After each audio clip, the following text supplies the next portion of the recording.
Adakah anda tahu apa itu jenayah komputer? Jenayah komputer ialah penyalahgunaan peralatan komputer bagi merosakkan, mencuri atau mengubah data dalam komputer bagi tujuan tertentu. Jenayah komputer juga berbeza antara satu kawasan ke kawasan yang lain. Tambahan lagi, perkembangan penghubungan data antarabangsa terutama sekali internet telah menyebabkan tugas polis menjadi lebih sukar. Jenayah komputer sukar dibuktikan atau dikesan disebabkan kehilangan data atau menyalin data, berlaku secara maya dan tidak dapat dibuktikan secara fizikal. Jenis kesalahan Akta Jenayah Komputer 1997, Akta 563. Seksyen 3. Campaian tanpa kuasa kepada bahan komputer. Seksyen 4. Campaian tanpa kuasa dengan niat untuk melakukan atau memudahkan berlakunya kesalahan lanjut. Seksyen 5. Penguasaan tanpa kuasa kandungan mana-mana komputer. Seksyen 6. Melakukan komunikasi yang salah. Seksyen 7. Persubahat dan cubaan merosakkan maklumat data. Keratan Akbar yang menjelaskan Akta Jenayah Komputer 1997, Akta 563. Keratan Akbar ini menjelaskan bahawa seorang lelaki tempatan yang dihadapkan di Mahkamah Seksyen atas tuduhan di bawah Akta Jenayah 1997. Ia tertuduh didakwa melakukan capaian tanpa kuasa dalam melakukan penyalahgunaan harta dan curang. Sabit salah mengikut Seksyen 4 Akta Jenayah Komputer 1997 dibaca bersama Seksyen 4 Akta sama dengan maksimum denda RM1,500 atau penjara selama 10 tahun atau kedua-duanya sekali. Akhbar Metro ini menjelaskan bahawa bekas pekerja pusat servis Pro 29 berhad dihadapkan ke Mahkamah Seksyen di Kelang. Ia tertuduh mengakses sistem inventory komputer syarikat itu tanpa kebenaran sehingga mengakibatkan kerugian berjumlah lebih 2 juta. Berdasarkan fakta kes, tertuduh didakwa menyeleweng sistem inventory syarikat dengan menggunakan ID eksekutif pengurusnya untuk membuat temujanji palsu berkaitan pesanan, pembelian minyak enjin dan alat ganti kenderaan. Justru dia didakwa melakukan kesalahan mengikut Seksyen 4 Akta Jenayah Komputer 1997 yang memperuntukkan hukuman penjara tidak lebih 10 tahun, denda maksimum RM1,500 atau kedua-duanya sekali jika disabitkan kesalahan.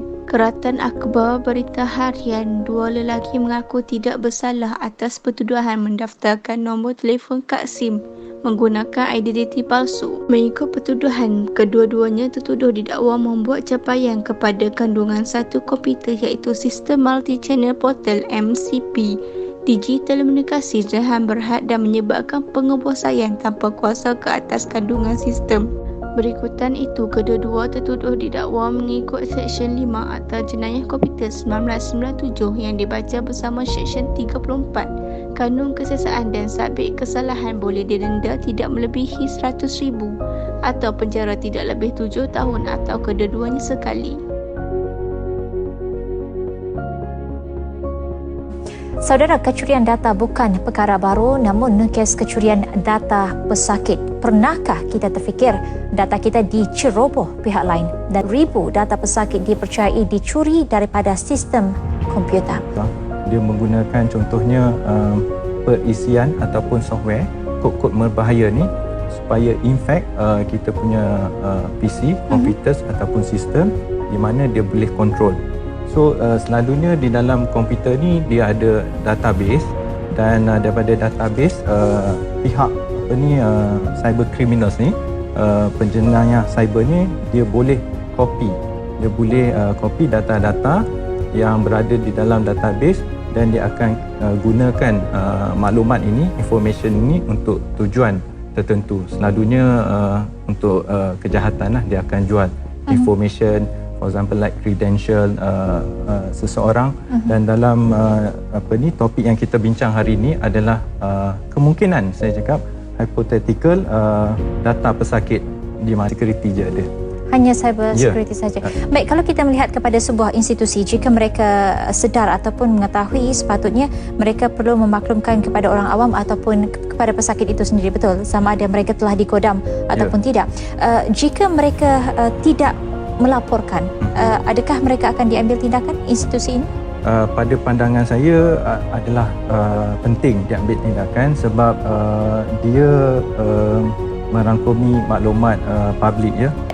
Era sekarang ini segalanya di hujung jari dan saya pasti mereka ataupun pengguna ini sebenarnya bukan mudah ataupun tidak susah untuk mereka melakukan perkara seperti ini, sama ada lambat atau cepat mereka diketahui. Bagi doktor sendiri, nasihat kepada orang ramai atau organisasi berhubung keselamatan siber ini, apa sepatutnya langkah yang patut mereka ambil? Ya, pertama sekali, kalau pengguna tidak pasti, dia boleh refer kepada website Cyber Security Malaysia. Under Cyber 999 kita banyak memberi khidmat nasihat di situ. And at the same time, kalau ada je rasa was-was pada pengguna internet ni, komputer, dia rasa internet connection slow, file hilang macam saya cakap mula tadi, dia boleh menghubungi Cyber 999, ya. Memang khusus untuk pengguna internet. Dan saya ingin selitkan juga, kita ada Cyber CSI, ya, di mana kita ada juga CPC 399 yang mengatakan report Cyber Security Malaysia laku di mahkamah. Kita khusus untuk law enforcement agencies. Dan terakhirnya, yang paling penting,